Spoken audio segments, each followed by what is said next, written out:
All right, shifting our focus, the people of Iran are angry. Currency has plunged to a record low. Inflation has continued to soar, and the country's economic situation is in complete shambles.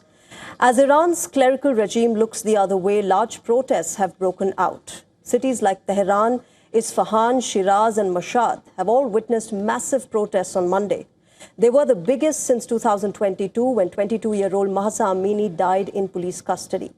At some places in Tehran, the police fired tear gas to disperse the protesters, and traders and shopkeepers rallied near the Grand Bazaar in Iran's capital after a very long time.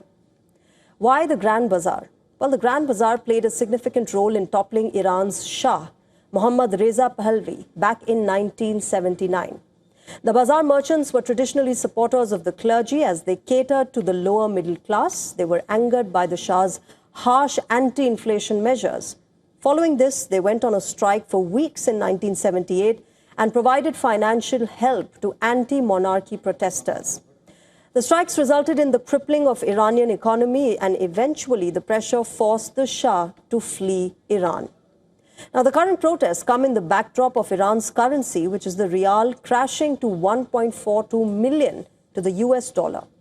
The inflation rate in December jumped to 42.2%, which is 1.8% higher than in November. Food prices have risen by 72%, and medical items are up by 50% as compared to December last year. The government's plan to raise taxes in the new year also riled up the protesters. Battered by the protests, the Iranian government has begun to cave.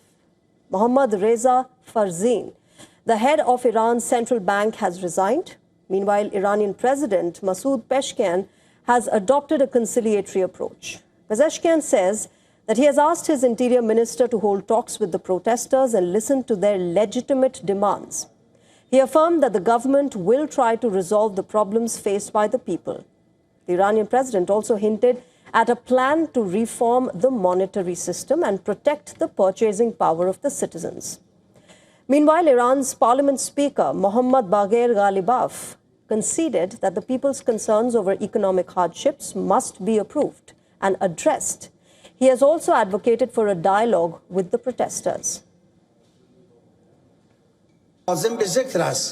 People's concerns and protests regarding livelihood problems must be responded to with full responsibility and dialogue, especially with representatives of guilds, and taking necessary measures focused on increasing people's purchasing power and reforming the economic decision-making process must be placed on the agenda of executive officials.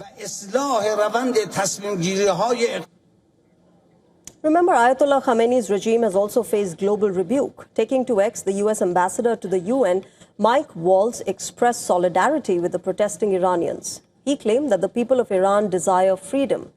With a negligible chance of a let-up in sanctions, coupled with the risk of a broader conflict involving Israel and the U.S., Iran is likely to remain on the boil.